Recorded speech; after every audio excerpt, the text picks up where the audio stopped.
Welcome, one and all. Thank you so much for joining us this evening. Good evening. Good evening. Look, as we are streaming to you tonight, we have breaking news to tell you about. Look, this is the beginning of something that's going to get much worse.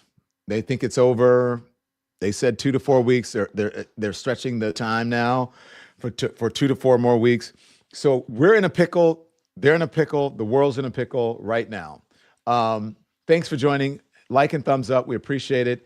And let's get to it. Let us know where you're streaming from. The S&P 500 just officially posted its lowest close in 232 days. And guess what that does? That erases another $1 trillion of market cap today. This brings a total S&P 500 losses since the Iran war. You guys ready for this? $4.8 trillion. $4.8 trillion just down the drain. For what? Why? And I'm seriously asking you, why is that? This is something, there was no imminent threat, and now we're in this quandary, in this quagmire, because the administration has not given us one clear justification for the senseless war in Iran. And then we're going to dig into all of that. A short word from our sponsors. Support comes from 120 Life. I've been paying more attention to my health lately, especially my blood pressure, because it's one of those things that you don't really feel it until it becomes a problem. And I've seen what that looks like for people close to me. It creeps up quietly. Here's the reality. About half of adults have high blood pressure, and a lot of them don't even know it. And that's what makes it so dangerous. That's why I like 120 Life. It is a once-a-day drink made with superfruit juices that helps support healthy blood pressure. It's not a pill. It's not chalky. It is simple, and it's something that you can actually stick with. Consistency is key. It is everything, okay? Look, get a home monitor, check your numbers, know where you stand. Go to 120life.com. Use the code DON for 20% off. Try it risk-free for 2 weeks. Now, I need to tell you, these statements have not been approved by the FDA, so always check with your doctor. That's right. You should always check with your doctor. Thank you so much to our sponsor. So as I was saying, $4.8 trillion vaporized to dust, just gone. Not unlike the 180 schoolgirls that the Trump administration killed. And then they lied about it. So I just want to shout out Sean McCreesh over at the New York Times for exposing that for happening. Now, all of this is going to get worse because today, this is what Axios reported. The Secretary Marco Rubio told the G7 foreign ministers that the war with Iran will continue for another 2 to possibly 4 weeks. And the German chancellor reacted to that news by telling the German press, and I quote here, the U.S. and Israel have no strategy on what they want. No strategy. And these are our allies. So in the hours that follow the coordinated U.S.'s largest steel plants, the backbone of the country's other things that are important, together they produce roughly 70% of Iran's steel output. Now, in case you weren't aware, steel is Iran's second largest export category, at $6.48 billion, its primary hard currency lifeline outside of oil. So this is where Mubaraka makes the flat steel used in cars and pipelines.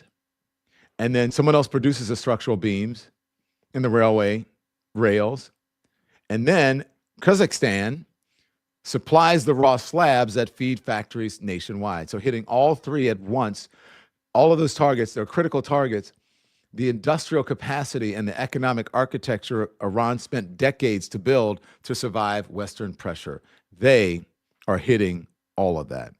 In response to that, I know it's a little bit technical, but this is something that you should know this because this is the peril of war. In response, the IRGC commander announced, quote, Iran will no longer respond proportionally. Quote, the equation will no longer be an eye for an eye. Just wait and see. So they're talking about proportionality here, or proportionally that it's not going to be what you think. They're just going to respond, which means they're going to go, the technical term for the folks is buck wild. That's what's going to happen. So just before streaming to you right now, Iran issued a series of urgent evacuation notices for major steel facilities in Israel and multiple Gulf states, declaring them imminent military targets and ordering workers to leave within 4 hours. So the facilities in question, facility in Israel, one in Kuwait, one in Bahrain, one in Abu Dhabi in the UAE, and one in Qatar. This is about to get so bad that you guys have no idea. And I said, if Donald Trump goes after the oil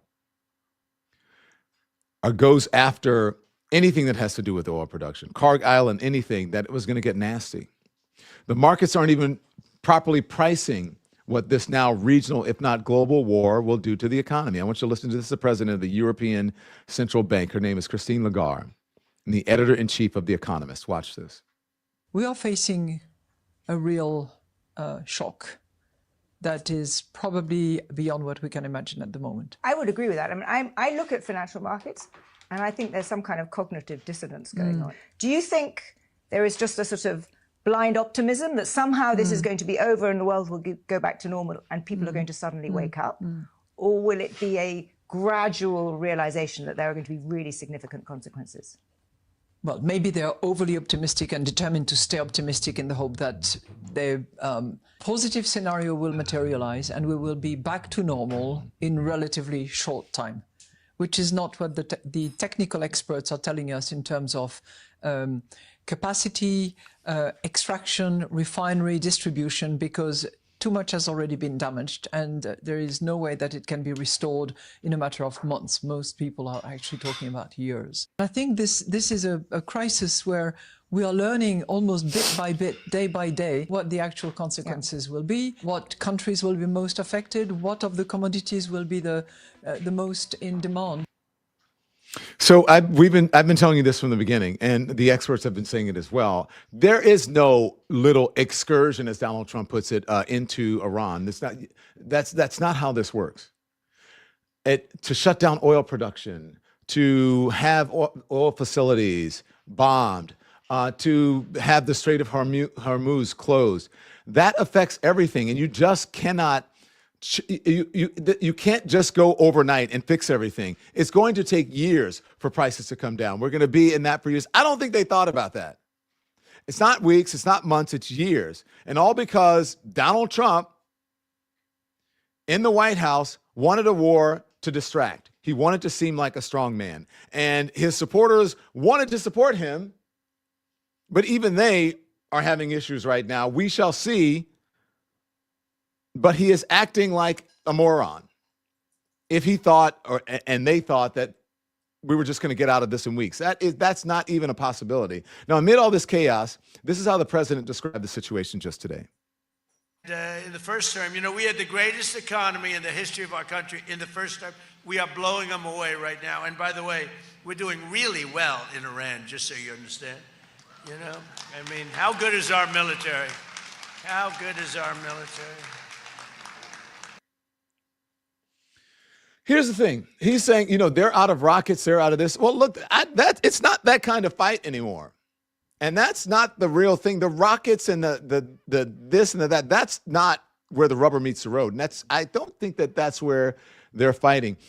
It's really about oil and the Strait of Hormuz and attacking other facilities. I don't think that this administration took that into account. And look, he talked about the 25th Amendment yesterday, so perhaps maybe that should come. So what is going on right now? The world is burning. We're on the brink of a financial ruin. And then this man is doing his double BJ dance.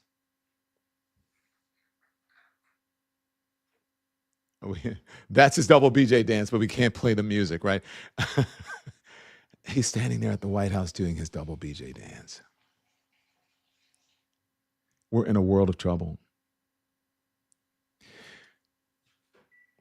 And MS Now is reporting that Donald Trump is bored with the war. He wants to get out of it. He realizes that he can't end it whenever he wants and that he's bitten off more than he can chew.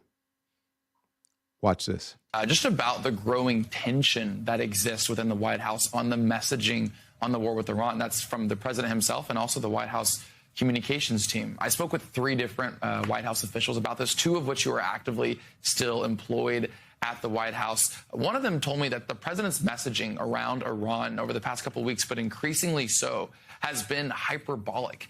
They continue to say that the president has essentially grown bored with the war in Iran and is looking to round things up and has already shifted his energy to more domestic issues. Another official was telling me that typically a strategy of the president's that he's employed over the years is essentially lying to the American people, but knowing that eventually they will get on board with some of the things that he's saying as he kind of slowly ingests that into their system. But that this time around, in a warlike setting, that's not necessarily the case. It's not hitting the same way it has previously. There's also this second component in frustration amongst folks inside the White House walls about the social media strategy taking place about the war in Iran right now. We've seen over the past couple of weeks White House social media accounts posting a lot of these meme-like posts, essentially memeing movies, rap songs, and showing in compilation these attacks that are killing, of course, Americans have died as well as folks in the Middle East, making very light of the subject.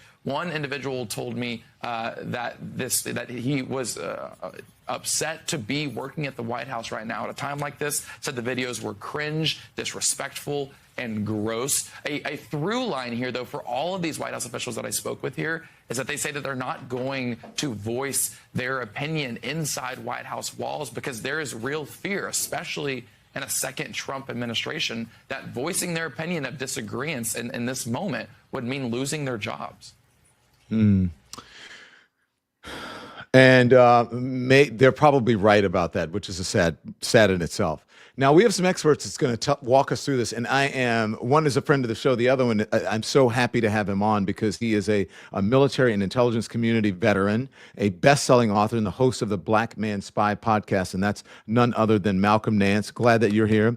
Aidan McLaughlin is Washington correspondent for Vanity Fair and the author of the Party Animals newsletter. I want to hear from both of them, but first, guys, we need to get a word from our sponsors. 2 minutes.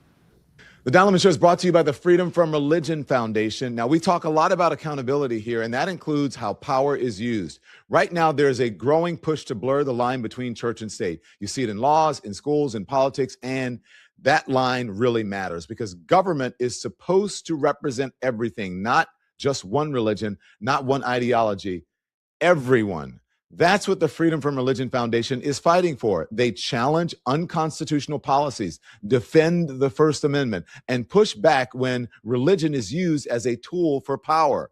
If that matters to you, go to ffrf.us/Don or text Don to 511-511. Text fees may apply. Support comes from Shopify. You know that moment. It's late, you're scrolling, you find something you actually want, you go to check out, and where's your wallet? Where's my wallet? Well, it's not there. That hesitation, that's where most businesses lose people. But then you see that Shopify pay button. One tap, done. Cha-ching. That's why Shopify matters. It powers millions of businesses and about 10% of all e-commerce in the U.S. We use it for the Don Lemon Show merch, and it just makes everything easier. From building your store to managing sales to reaching customers, it's all in one place. So if you have been thinking about starting something or growing something, this is how you do it. Go to shopify.com/lemon for your $1 per month trial. That's shopify.com/lemon. And thank you to our sponsors. Back now with Malcolm Nance and Aidan McLaughlin. Hey. Gentlemen, thank you so much for joining. Hey, it's my pleasure. Thanks for having us. Malcolm, people ask me every single day in the chat, can you get Malcolm on the show to discuss what's going on with this war? Malcolm, did Donald Trump actually think he was going to get into this and it was going to be like Venezuela and then he actually can decide when this war is over? Because I think, Israel and Iran might have something to say about that. Yeah, well, clearly he did not plan for this war. And I'm saying this full level disclosure as an intelligence professional. I have served in this war already. We had a war very similar to this happen in the 1980s, the tanker wars, where we were escorting tankers through the Strait of Hormuz. I was in minefields, helped rescue a ship that hit a mine, the Samuel B. Roberts. was in an anti-ship missile battle with another Iranian ship, sank it, shot down an airplane, blew up an oil platform, went up and down all of these islands that they're talking about, including Karg Island. I saw it, visually inspected these places, and we prepared to actually do amphibious landings there. Trump added a new layer to it. Let's just attack Iran from the air, destroy their toys, and then claim that we are winning by decapitating the regime. The Iranians have been preparing for this since 1979, since the Iranian Islamic Revolution happened. And you can clearly see that Trump and Pete Hegseth, his Secretary of Defense, or War, whatever he wants to call himself, are winging it. It's, we have always had Marines at the start of an amphibious operation, of an operation, just in case. They wait 2 weeks to say, hey, maybe we need some Marines, and it'll take 2 weeks to get here, then a month to get here, then the Airborne Alert Brigade, and there may be as many as 500 to 700 special operations soldiers hidden away in Israel and Jordan right now. For what purpose? It's all being done off the top of their head. Like they can't figure it out, and they just keep adding components to it. Malcolm, he keeps touting about how much they've obliterated just about everything, the nuclear capabilities or rockets or whatever in Iran. And my question is that really where the fight is right now when you consider the reason that the whole world is hurting is because of the Strait of Hormuz and what happens with the oil? If they think they're going to take Karg Island, I think it's going to be nasty. So number one, is that where the fight is? And number two, how nasty can and will this get? Again, Iran is known since the Ayatollah Khamenei came off his plane in 1979 that the United States has overwhelming military power and would immediately destroy their conventional forces. Look, their Navy wasn't hard to sink, right? It was in port. Not only one of those ships, that's not true, two of those ships that were coming back from an exercise in India were manned. Every one of those ships was in port, no crews on them, even the IRGC vessels that were in the harbor, and they just allowed them to destroy them. Why? Because they wanted the Americans. They knew the Americans would sink them as they came out. It would be a disaster. Their naval power is not the conventional Navy or the Air Force, which was ancient, that they blew up, or even parts of the Artesh, the Iranian army. Their power lies in their asymmetric ability to punish the region and the world using things like drones, ballistic missiles, cruise missiles, suicide boats, suicide submarines, suicide individual bombers, high-speed boats, which we have not really seen. The first sign we had of those was about 6 or 7 days ago when 5 of them came out of Bandar Abbas and blew up a tanker that had already been attacked and set it on fire. They are just waiting for the United States to get into a position where their real strengths can happen. They've been dancing between the bombs, right? To use a euphemism, dancing between the raindrops. And then, if the United States wants to land on one of those islands, you will see the asymmetric power that they have. And all it requires, Don, is one incident, where like an Osprey helicopter is landing to drop 28 Marines, and suddenly a $300 DJI drone with a quarter pound of plastic explosives hits its rotors and goes down, and there's a video of it. Or a U.S. warship is out there and it's shooting missiles, and then suddenly after they're taking ballistic missiles and anti-ship missiles, a drone hits it and incapacitates it.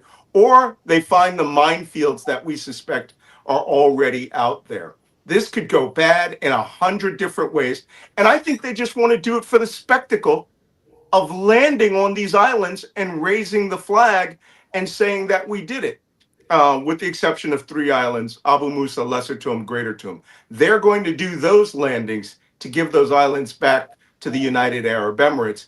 And maybe they think we're going to build a base on it. But it'll be Dien Bien Phu. It'll be Khe Sanh with water around it. We'll just be bombarded nonstop. So if they got into this and they didn't understand what they were getting into, Aidan, my question to you is, from whom or where is he getting this information that is pushing him to continue this war, to escalate? Yeah, so I think that's the key question here, and we've had a glimpse over the last couple of weeks of why there is such a gulf between what Trump is saying about the war and the reality on the ground. There's a reason why, and it's not just, I don't think, bravado that Trump keeps saying that the war is won and that it's been this massive success, despite the fact that we know from all available reporting that there are still enormous problems, that it's going to be a very thorny war for the United States to extricate itself from, no matter how many deadlines he puts on his desire to move on and turn to other things, because he's apparently bored with the war. There was an NBC News report out this week that I think was really telling, which is that every day since the start of the war, he's been getting these short clips put together by military officials showing these massive strikes. And he sees these, big bombs being dropped on Iranian targets, and he concludes that the war is going great. And then he reads the New York Times, which has a more nuanced view, points out that the objectives that he's, laid out, which are, many and diverse and often conflicting, are not going to be accomplished simply by air power alone. Certainly Malcolm Nance, I think, has a better view of this, but Robert Pape, who's an expert on this kind of warfare, has always argued that air campaigns alone do not topple regimes. And we're seeing that here in Iran. And I think that's driving a lot of his frustration with the media coverage. And I would say another thing to remember is that it's not just these briefings that he's getting with these short videos. It's clear that administration officials are also telling him this. I mean, when you see the Defense Secretary Pete Hegseth's commentary publicly emphasizing that the bombing campaign is what has been successful here, and that means necessarily that the war has been a success. And obviously he weaves in a bunch of rhetoric about death and destruction, somewhat unbecoming of an American defense secretary. But it's clear that he's telling Donald Trump that this war is a success as a result of the air campaign, when we know that the reality on the ground is way different. I would also say, and I have a story coming out tomorrow about this in Vanity Fair, because I've been speaking to people around Trump and sources in the administration. And what they describe is that Donald Trump is stewing in an information climate that is reassuring all of his doubts about how this war is going. He's an avid viewer of Mark Levin's Fox News show, which airs for an hour on Sunday nights. And for the last couple of weeks has basically been a weekly sermon on both the evils of the Iranian regime and an argument that they pose an existential threat, not just to Israel, but to the United States and the world. And also a cheerleading hour for how the United States has been doing, and encouragement for Donald Trump to keep going and to continue pursuing this war, because victory is within our grasp. So when you know that that's the information that Donald Trump is getting, it becomes clear why he might have a different view of how this war is going versus, the reporting that we see and the view of experts, which is that this is incredibly complex and thorny. It's not going well for the United States, and there's no clear way to get out of it. That's interesting you say that, because great minds think alike. I don't know if it was today or yesterday. All days go and merge into one. Today is Schmurz Day. I'm not sure exactly what it is. But I sort of posited the same thing, is that when I saw the report that he only wants to hear, Aidan, positive news about the war, and his aides understand that he only wants to hear that. So that's what they're feeding to him. So then when he turns on the news, he goes to the CNN or the Fox or wherever he is getting his news, and it's not matching what the folks are telling him. Then he loses his mind and he goes off on the media and says the media is fake. And, these Hegseth said this is what the headlines should be. But then they go back and tell him again, this is, we're killing it. This is what we're doing. This is what we're doing. We're knocking this out.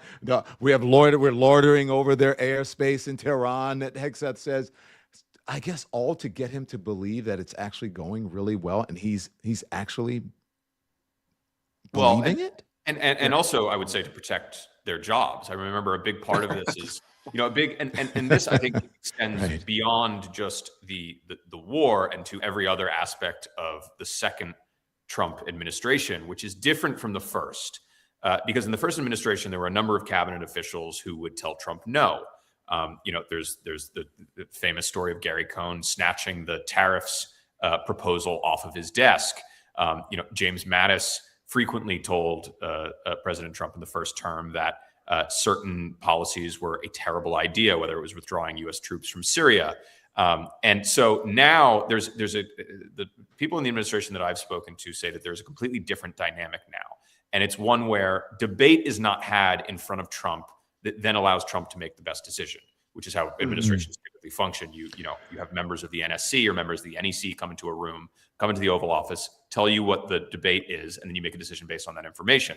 The way it works now is that Donald Trump makes a decision and Stephen Miller carries it out. And there is no dissent. And there have been officials that have dissented from that. In fact, one official who's a holdover from the Biden administration who was working on Iran policy in the White House was pushed out a couple of weeks ago because he tweeted negatively about Laura Loomer.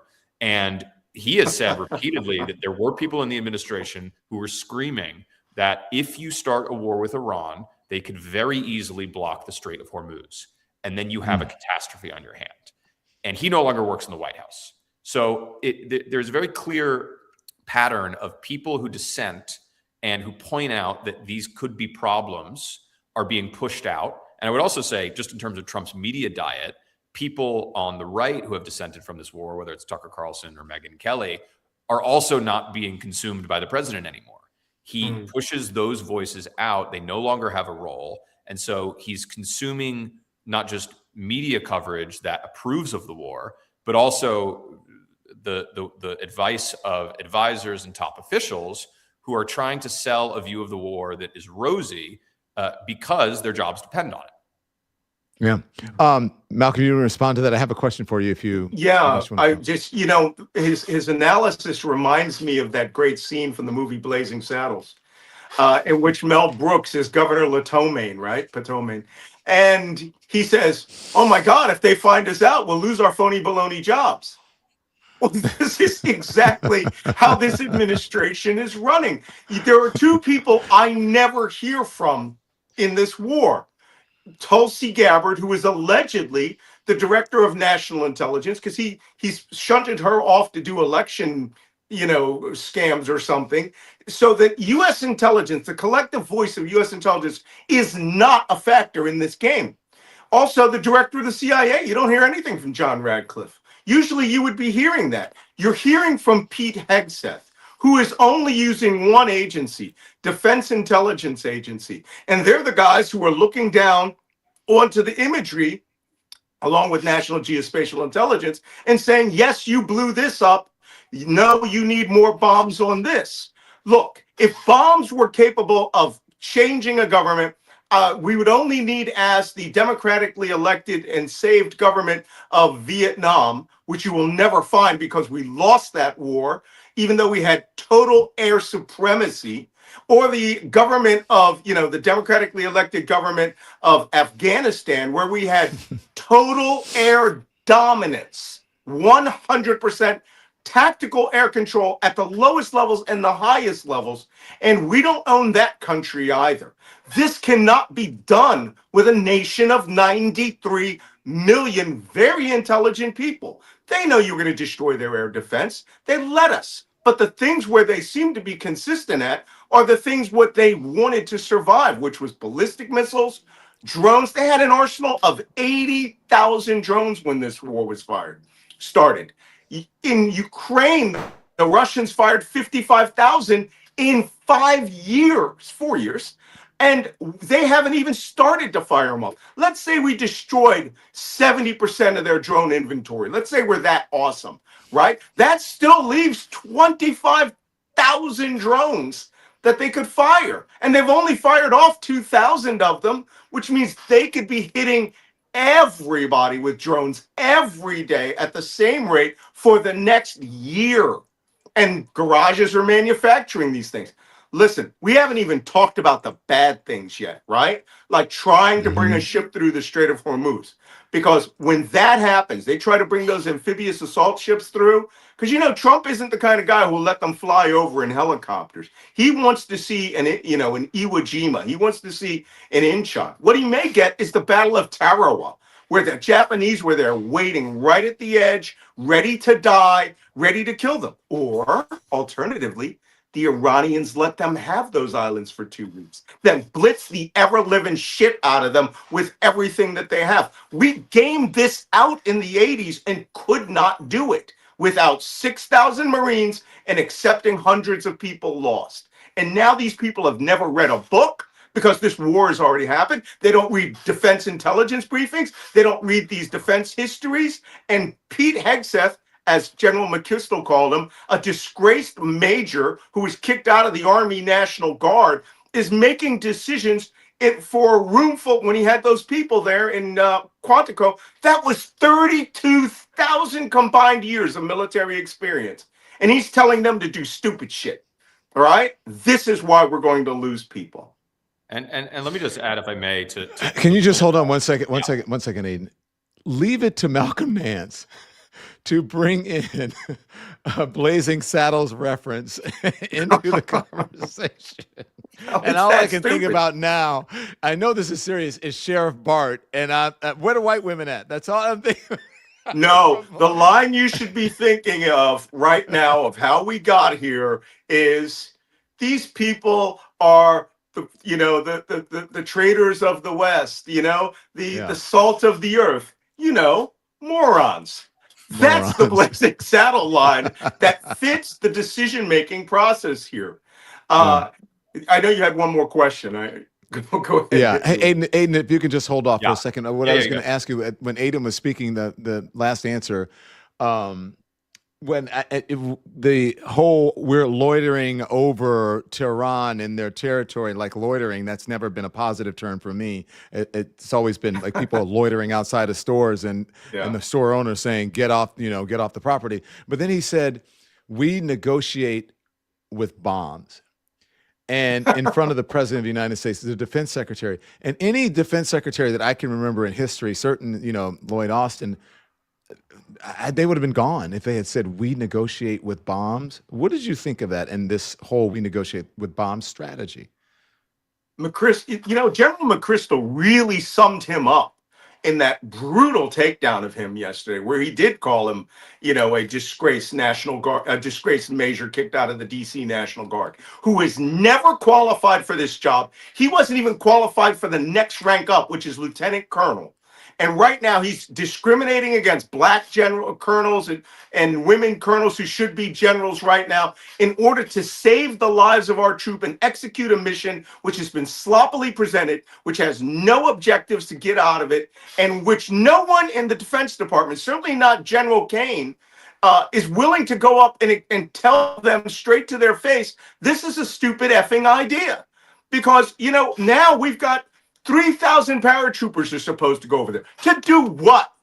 Not for those islands. Karg Island you could take with 100 people, or you could disable with one drone shooting 12 missiles. All of the other islands, Tund, Kisham, Larak, the Marines who were there can do it, but you're going to send them to a shooting gallery, a one-way shooting gallery. I was senior enlisted when I was in the Navy, right? I was a Navy senior chief. I come from a family of Navy chiefs. We have a history of doing one thing. This is what chiefs are. We are leadership downward to the deck plates, and we are the people who give you straight advice going straight up to the top. And why there is not a master chief, petty officer of the Navy, or the sergeant major of the Marine Corps who should walk into the chief of naval operations, or chief of the Joint Chiefs of Staff, General Kane, and go, this is stupid, this is going to kill our people, and you should step the fuck up. Nope, nothing. Aiden, top that. I was just going to say, I think one of the things that Pete Hegseth says that is the most telling here, and this relates to Malcolm's point about Vietnam, is you often hear him say that, Donald Trump is the first president who lets the U.S. military fight without its hands tied behind its back.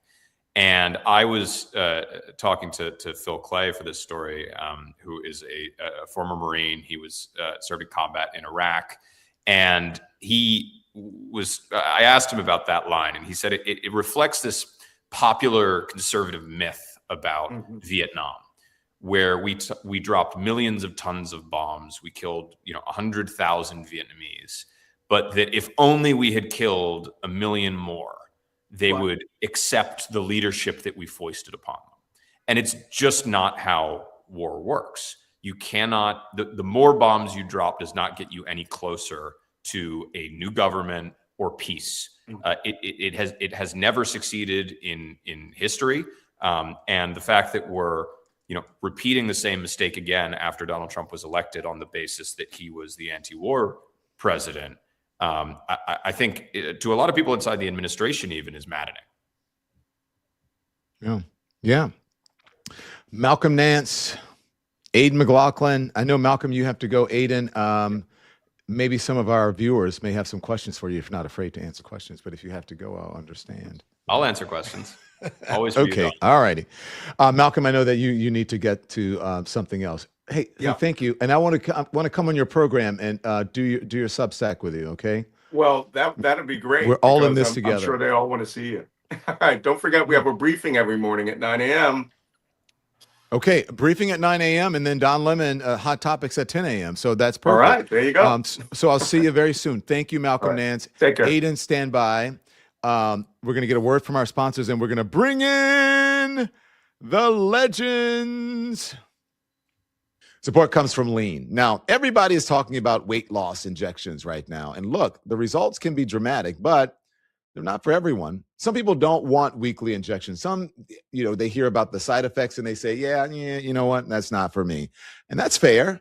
So if you're trying to lose weight and you want something different, this might be worth a look. Lean is a supplement created by doctors designed to help lower blood pressure, burn fat by converting it into energy, and curb your appetite so you're just not as hungry all the time. But let me be clear here. This isn't for someone who's just trying to lose a couple pounds. This is for people who are serious, 10 pounds or more, and ready to pair it with real changes. Go to takelean.com, use the code LEMON for 20% off and free rush shipping.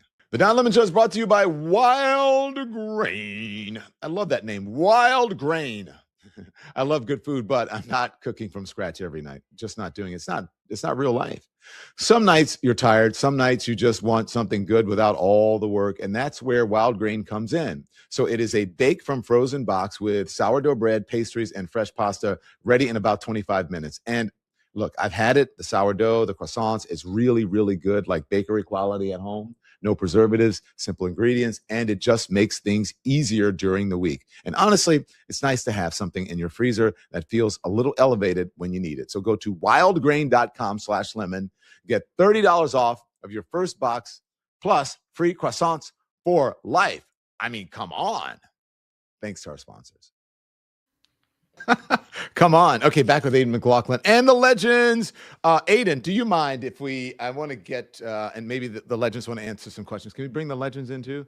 Aidan, meet the legends. These are the people who are at the top of our membership tier, and they get to be on the program, which I know people think is nuts. They're like, you're brave. I actually saw Benny Johnson at a YouTube summit, and they put us in the same room, and I was just like, okay, whatever. And he said, do you have people, your actual subscribers on your show? And I said, yes. He goes, man, you're brave. And then I was thinking, well, my subscribers and members aren't crazy.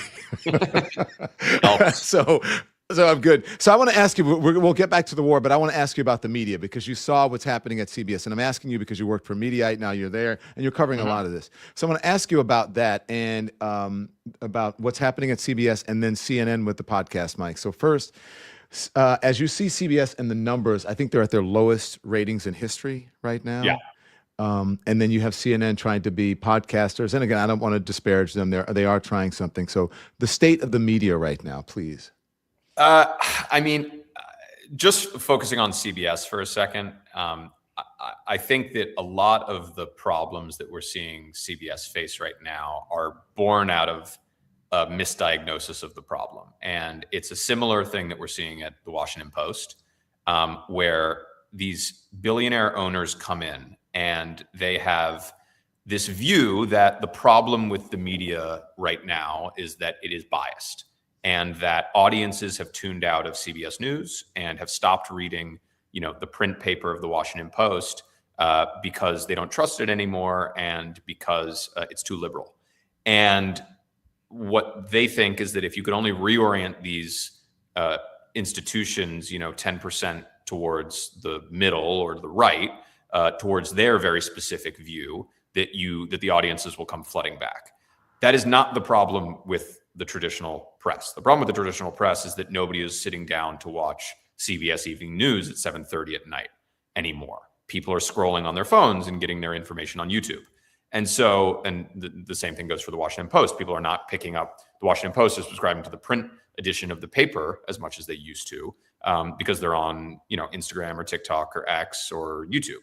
And so the problem is, and the disaster for these institutions is that because their leadership has misdiagnosed the problem, what they're doing is they're coming in and they're ripping all the wires out. They're chasing away the audience that they have, the remaining audience that's still watching CBS News, in search of an audience that does not exist. Believe it or not, people actually like opinion news. There's a reason why Fox News is the highest rated network in all of cable news. It's because it presents a very strong opinion and people like that. And so CBS News is not going to get the Fox News audience. They're not going to be able to pull away anyone who's currently watching Fox News and happy with it and get them to watch CBS News.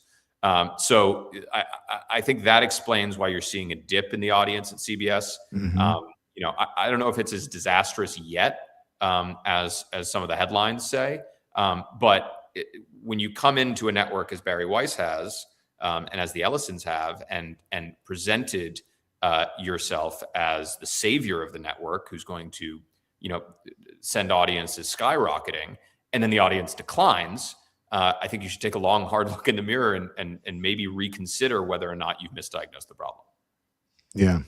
And then I'll just say what I think about CNN. I think they're the best journalists in the world, but I don't want to see my iconic, because they are iconic journalists, being, I say reduced, because it's not being in podcasting or streaming is not a reduction for them. But I just don't want to see, they're not podcasters, and they shouldn't be made out to be podcasters. They're credible journalists. And I also think, Don, like the reason that people listen to podcasters is because they develop a close relationship, often a parasocial relationship, with people who they find to be authentic.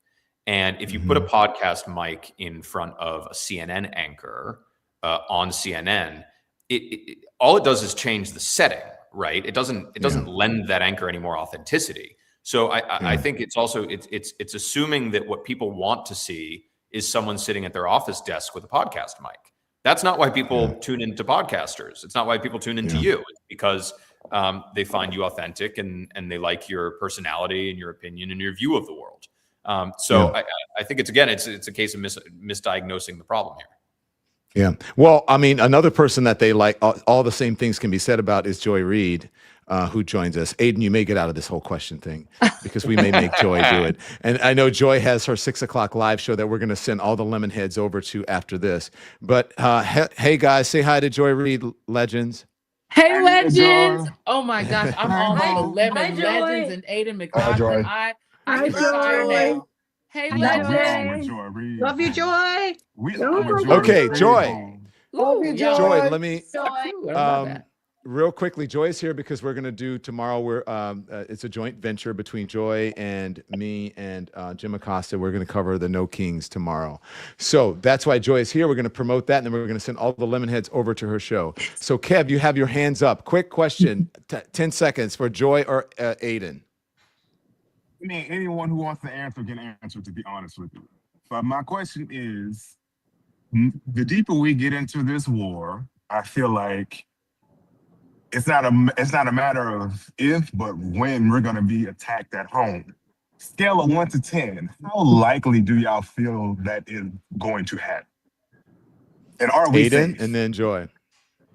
I would cede to Joy here. Not necessarily Joy. So Joy. this Go ahead, is one Joy. of those questions where I love what Don was saying about the absurdity of putting a podcast mic in front of anchors at CNN and sort of treating them as podcasters. It's such a silly marketing ploy that makes no sense. But the difference between journalists and somebody who's just doing sort of a podcast for entertainment is we can only speak from facts. And I think the question of trying to speculate whether or not Iran will send its proxies like Hezbollah to attack us in this country, it's pure speculation. We have no way of knowing. We have no way of knowing what Iran will do, what its proxies will do. We're not in their minds. And I think speculating about it terrifies people for sure.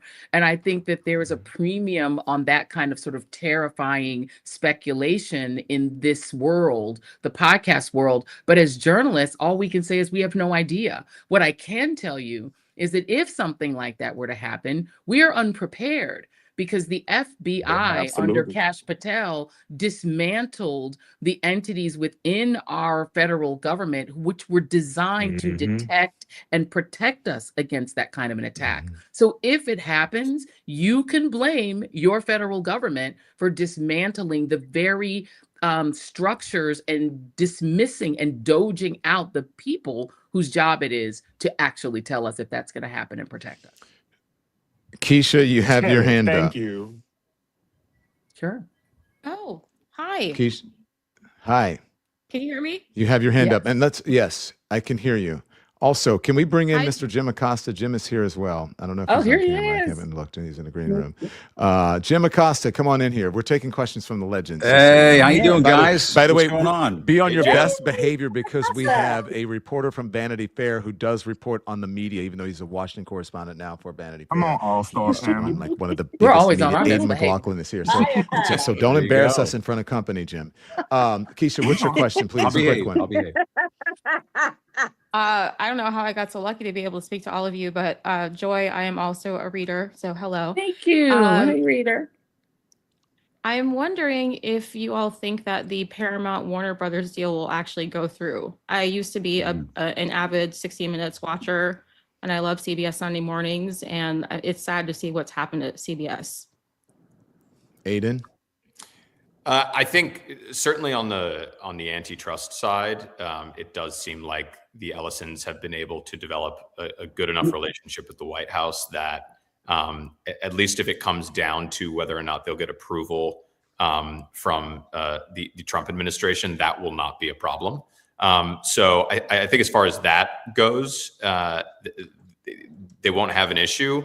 It is shocking that a single family will be able to now be in control of such a vast swath of American media, knowing also that it's not just CBS News and CNN that they would control, but also the American company that is going to take over TikTok. So, I think any other administration would have, serious antitrust concerns about approving a merger like this. I don't see that as being a problem for the Trump administration at this point. Yeah. Andrea?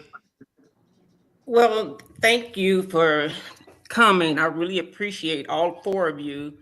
The one thing I know about Donald Trump is everything he touches dies. And I wonder, do they know that? And the fact that mainstream media, they don't tell the truth. They actually answer to Trump. And the reason we listen to all four of you is because we're looking for truth tellers. Will you always be willing to tell us the truth, whether we like it or not? Yes. Jim, you want to respond to that? Yeah. I first of all, thank you very much. That's very kind of you to say that. And I think that what you're saying and what the nice lady before you was saying is very emblematic of what we're hearing like from all kinds of folks these days, which is they're really disappointed in how the mainstream legacy corporate media, whatever you want to call it, how they're handling this moment right now. And Don and Joy, you and I have talked about this before. When the anchor of the CBS Evening News is signing off a show and saying, "We salute you, Marco Rubio." I mean, and when 60 Minutes is holding pieces on the prison in El Salvador, it's pretty clear what they're doing over at CBS. And if those folks take over CNN, it stands to reason those are going to be the kinds of decisions they make at CNN. And so what happens to CNN? This is the kind of stuff I've been worried about for a very long time, Don. I think that, Aiden is right. We have the potential for a propaganda network to take over in this country that would be maybe even bigger than Fox. if you can imagine that. And, what's stopping that kind of a conglomerate from gobbling up NBC or ABC? We could say, Well, that's, Jim, let that's me jump in here. unrealistic. That's an interesting perspective to have. And I want you guys to weigh in too, because look, Jim and I both were at CNN for a very long time, and that is not in CNN's DNA. So what do you fight it? Will they acquiesce? Will they become conservative and just, that's a crazy perspective, or I don't know. That's crazy to me. I just don't see it happening at CNN, but maybe they'll just get rid of everybody and then they'll start, putting conservatives in there or something. I don't know. Some might be tempted to go along with it. I just don't know. And then, what does that do to the rest of the folks there? Most of the folks there might say, hey, to hell with this. We're not going to do this. And then the Ellisons will have a decision to make. I don't know. It seems to me there are folks at CBS who have gone along with this. And that makes me wonder, will we always hear the truth from YouTubers? Because he's taken over the mainstream media. Will he have the power to take over YouTube? I don't think that he'll have the power to do that, especially. So, you would know more about that, Aiden. Again, you study it, Joy. Whoever wants to weigh in, I don't think they'll be able to do that unless someone buys YouTube, or they come up with some sort of The deal. thing about independent media is that there's always going to be other platforms that you could jump to. That's it. Conservatives left YouTube and started Rumble, and it's working great for them, and they can find large audiences there. So, the independent media is the Wild West. If there's ever a problem with a platform, you can always jump to another one. And Joy, this is the reason that. Go ahead. No, please. No, you go. No, I was just going to say it's a really interesting perspective to watch, especially since we were both primetime anchors. Jim, primetime. You were primetime weekend, right, Jim, for a while, and then you had another. You had another show. I forget what it. And then they offered you the crazy shift. But as people who have sat in those seats, no one has ever tried in my entire 30-some years as a journalist. No one has ever told me that you have to do this, you have to do that, you have to move to the right, until my last year at CNN. And if you look at what happened now, they lost their core audience. You see what happens with CBS. And it never works. It never works, no matter how many times they try it. MAGA is not going to watch CNN unless you get rid of everything and you turn it into a conservative Fox News network, and that's the only way that they're going to do it. And I don't even know if they're going to watch it then, because then Fox will just amp up their thing and they'll just go further right and crazier. You know what I mean? So And I think the same thing was always true of MSNBC, right? We used to joke that NBC would get annoyed at us at MSNBC because the perception is we're just a bunch of liberals who are sort of tainting the experience of NBC News as a down the middle news network. And we would always say, well, the only way that you'd ever get, we would have people like Andy Lack who would do these big team meetings, town hall meetings, where he'd say, there's a whole flyover country world out there who we could bring in to watch our network. And we used to laugh at that. And we used to say, the only way that people were ever going to watch this network is if it was not called MSNBC. You'd have to change the name. Well, now we've actually run that experiment. It's now Ms. Now. It's MS Now. The logo looks like Newsmax. Are more conservatives watching it? No.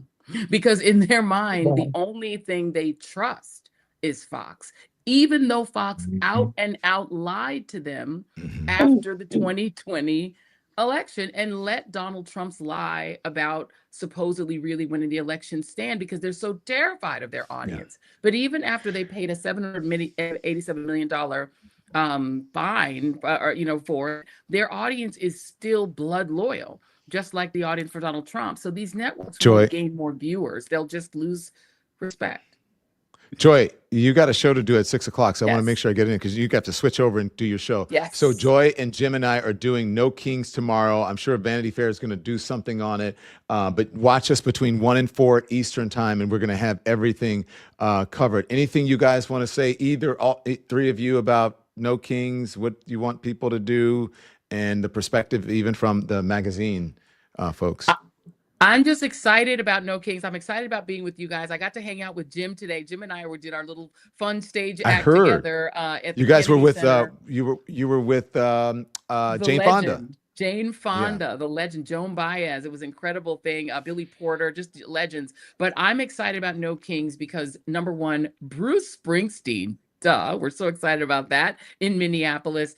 And just being with you guys and all of our friends standing up to autocracy. It's what we do best. And I'm excited to do it with you guys, my friends. Enough respect and enough love. Yeah. Joy, go do your show. Get ready. We're redirecting. Like we're sending all of our. You will get a link. You will be redirected to Joy's show after this. Okay. Because we're all in this together. This is different than corporate media where everybody's competing. We're all in this together. Thank you. I'll see you tomorrow. We're sending everybody over. Jim, what do you say? Bye.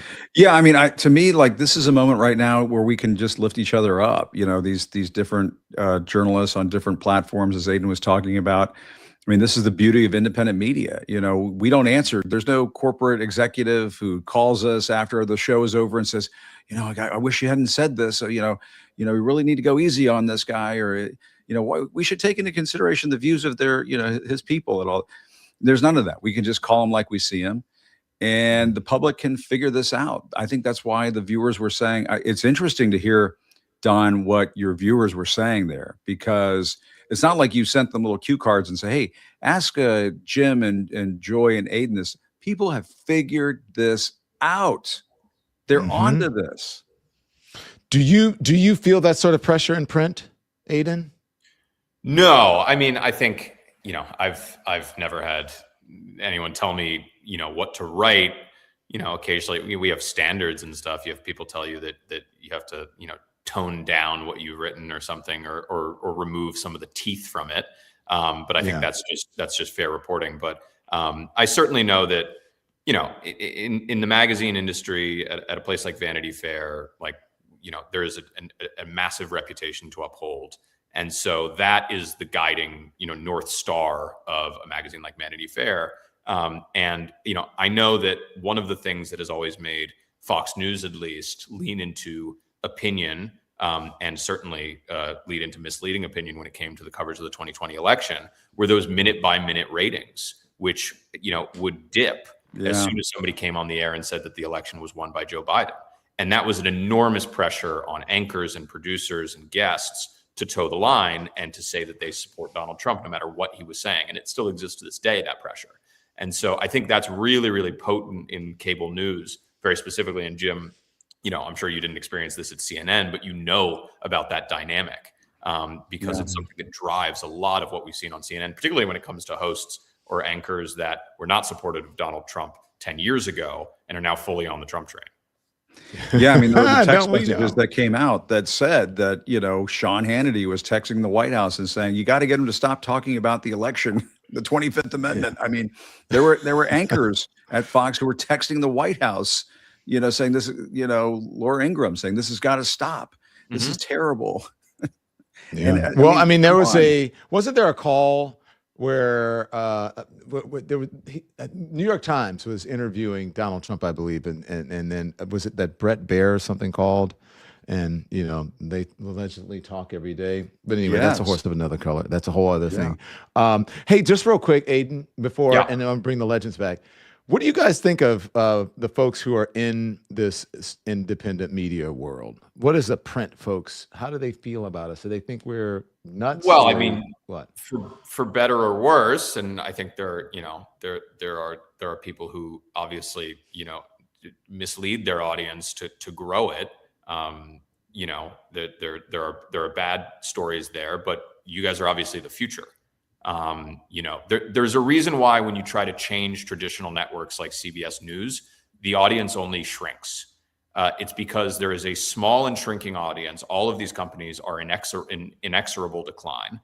And so time you try to do a pivot, it's not like 20 years ago where you could pivot, get a star in front of the camera, and suddenly the audience would balloon. That's not happening anymore. People are leaving these networks and going to independent media, and they're starting to listen to personalities that they trust and they have a personal relationship with.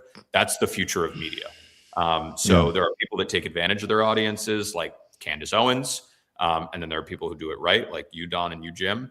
But for better or worse, that's the future of media. Yeah. Thank you, Aiden. Thank you, Jim. Jim, go do your thing. I'll see you tomorrow. Okay. All right. Sounds good. See you guys. Later, guys. Thank you. Bye. Thank you. I appreciate you guys coming on. Hello, legends. Wait a minute. I went to change my battery, legends, and let me just fix my camera. So, legends, I miss you guys. How are you? Hey. So I'm going to do quick responses, like a statement. Hey, a quick statement, or or a response, or whatever, a question, because I want to get everybody in. Hi, Raul. What do you have for us? No, I just wanted to say that I'm not going to be able to see you guys tomorrow because there's a big protest here in Puerto Rico in regards of our natural resources, which kind of combines. But my question my statement is, what do you do different now? Can you hear me? What do you do different now covering the protest than you did before? No, I think, look, nothing different. I think that you just cover it. You bring what's out there and what people are doing or saying. I don't think that there's any sort of thing that we really need to change that much. But all we want to do is hear. We want to hear why people are there, what they're thinking, and is this going to change anything for them in November? Go ahead. I'm sorry. No, in the sense of adding value, maybe something that you couldn't do before because you were like in an editorial line. Oh, you mean where? No, I can do whatever I want. Look, we had people out there asking questions last night. We had reporters that were all over. My thing is that I don't feel people are as this one isn't at the top of everyone's news feed as the other one was, the other two. So I'm just it's interesting to gauge the interest because I don't hear that many people talking about it. I know people are going to show up, but I don't see a lot of headlines, on the cable and all of that stuff. So it just has me kind of wondering what's happening. Hi, Katie Carrick. Hi, Don. So this was more for the panel, but I can ask you this too. I know a lot of us are like on edge and scared and tired and feeling helpless right now. Like for me personally, my headspace this week has just been not great. But what do you think that we have like control of right now? And I know like with No Kings tomorrow, that'll be a way for people to get their voices heard. But what's your opinion? Like, what do you think? Well, besides No Kings? So my opinion is that what do we have? I think the number one thing, and I know people hate this. You get out and vote. It's that's one of that's the last option that we have. And so I tell people the one thing that you can control is yourself. So you go find your polling place, make sure your information is correct, make sure your identification matches what's on your voter registration card, so that when you get there, there are no ifs, ands, or buts about it. And you start that process right now, and you get other people in your neighborhood or in your community, like the Lemonheads, or even in your communities in your neighborhoods where you live, and you get them to do the same thing. Did you check your voter registration card? Does it match your birth certificate? Do you have a birth certificate anywhere? Do you have a passport? Make sure you take 2 forms of ID when you go there.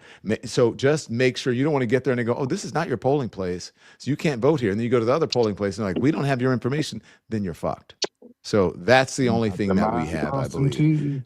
And I do think this time, and this is, I don't know if this is good or bad. I think there are a lot of people who are saying, F it, I'm not getting out there and protesting. I am sick of this shit. I'm going to go in November and I'm going to vote him out. I do think that there's a lot of that happening right now because people are just at their wits' end, as you said, Katie. They had a bad week like you. They're not in a good headspace, and they are just burnt out. They're fatigued. They have news fatigue, they have war fatigue, and they have Trump fatigue. And so that's where it is. Hi, Jen. Everybody, quick question, please. Hi. Yes. Also, I just want to say juries. Everyone should do their jury duty because we have people being arrested for no reason. So juries and voting are the 2 things you can do. Also, my 401k is down $7K, by the way, for the beginning of the show.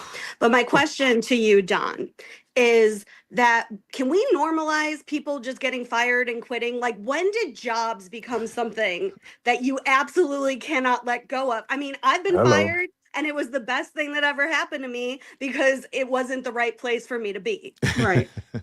Well, don't I know? Yeah. But can we normalize that, you said, or can we celebrate that? Yeah, yes. I think so. It's healthy. Yeah. Like even Aiden talking about the people who work for the White House, like say something. Don't you have morals? Don't you want to live a life where you have been true to yourself? Exactly. Yeah. Yeah. I think people have become too comfortable. And when you have a big cushy job, you don't want to give that up. Some people are like, But it's I brave. asked one You of have my, to be I asked brave.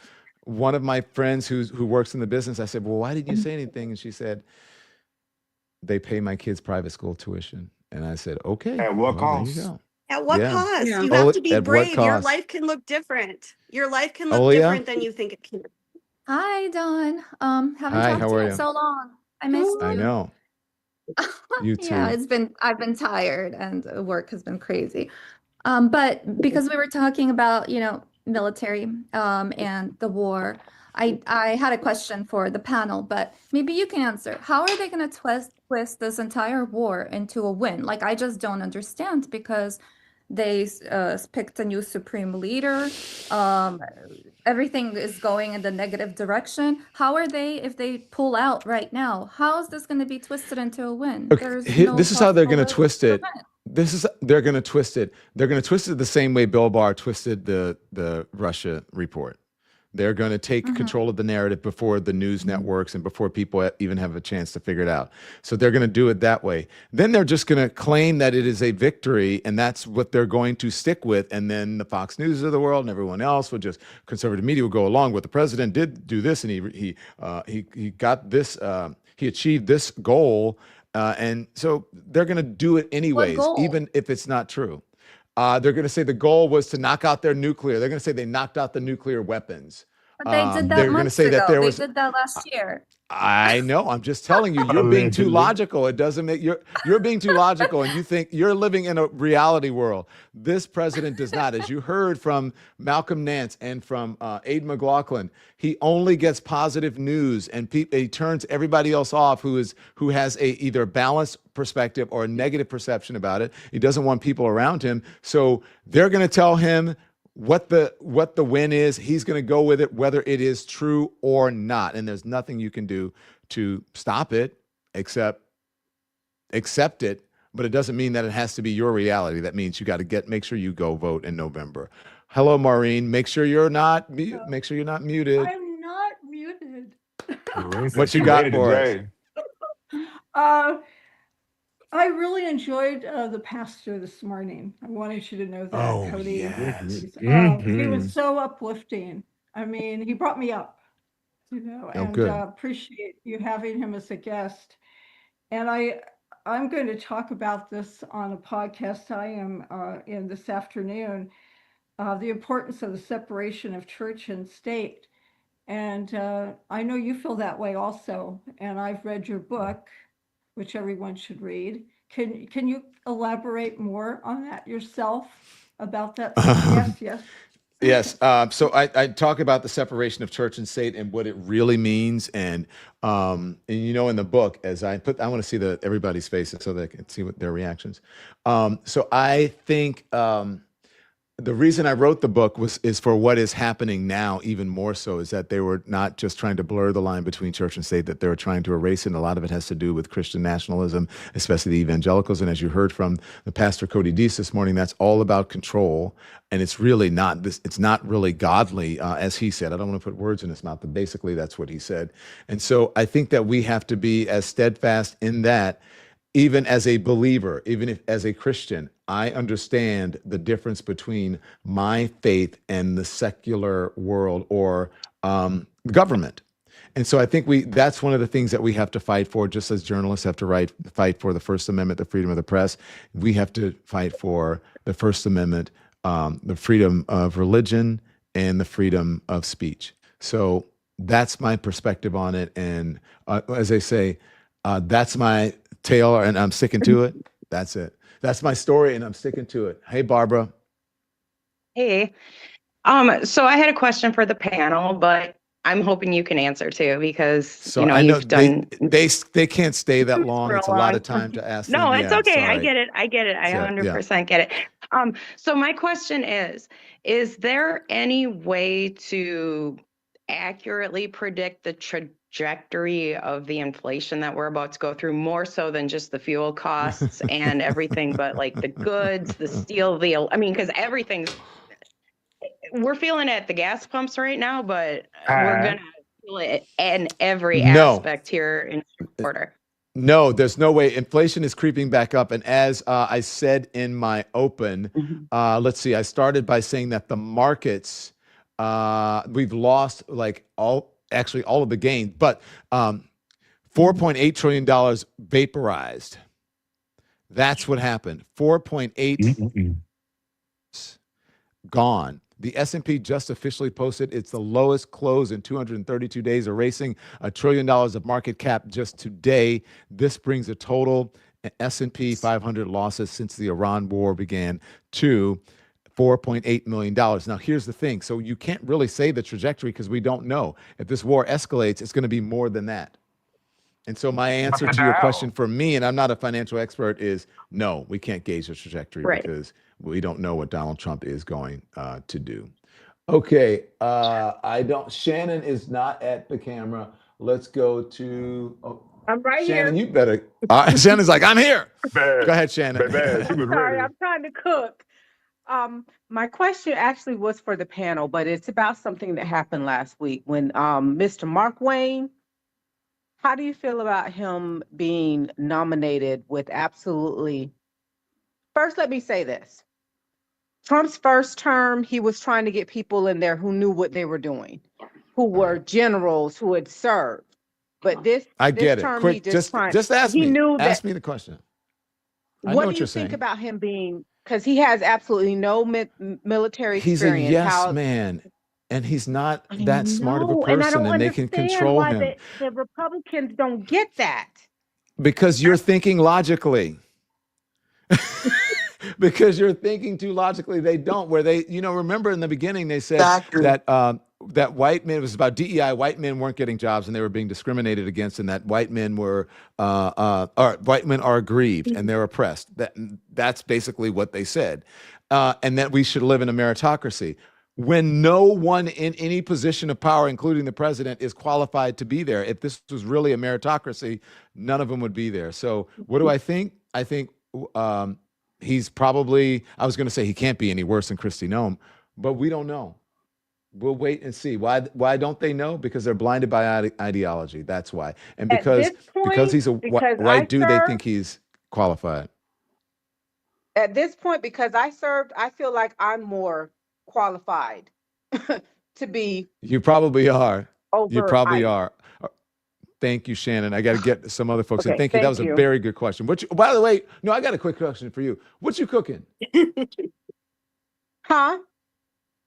What you cooking? I'm cooking some steak blades. Oh, I'm cooking some steak. Thanks for inviting us. Oh, shoots. I got to don't I have to be on Joy's show, guys? Yep. Right now? Oh, shit. You go read over to the 6:15. I'm supposed to be on Joy's show at 6:10. Guys, I love you, but I promised. I'm sorry. You guys tune over, and we're sending everybody over to Joy, okay? So, yes, sorry. Okay, we'll see you. And next week, I'm going to try to do an all-legend show where we don't have any other guests, and you guys are on, and we have more time to spend with you. So I promise you that, all right? So, but it's a lot of breaking news because of the war. And so, all right. Bye. I'll see you guys. I love you. Bye. Thank you. Bye. Sorry for the folks who did not get in. Okay, guys, look, I'm going to go over to Joy's show. We're going to send the audience over there. Be informed without being inundated. Make sure you become a member. Go check out everything on our website. Come see DL Hughley and I in April. Go check it out, okay? Be informed without being inundated until I see you back here at 10 a.m. Eastern time on, no, tomorrow at 1 o'clock. 1 o'clock for No Kings. Turn the TV off. Thanks so much for watching, everybody. Your support means the world to us. Don't forget to hit that like button and subscribe so you never miss a show. We're live every weekday at 10 a.m. and 5 p.m. Eastern time with new clips dropping at 2 p. and 8 p. And if you want even more Don Lemon Show content, join the Lemon community. Members get exclusive posts, behind-the-scenes videos, and live chats just for you. So hit the join button or visit our channel page to sign up. Thanks again for all your love and your support, and I'll see you next time.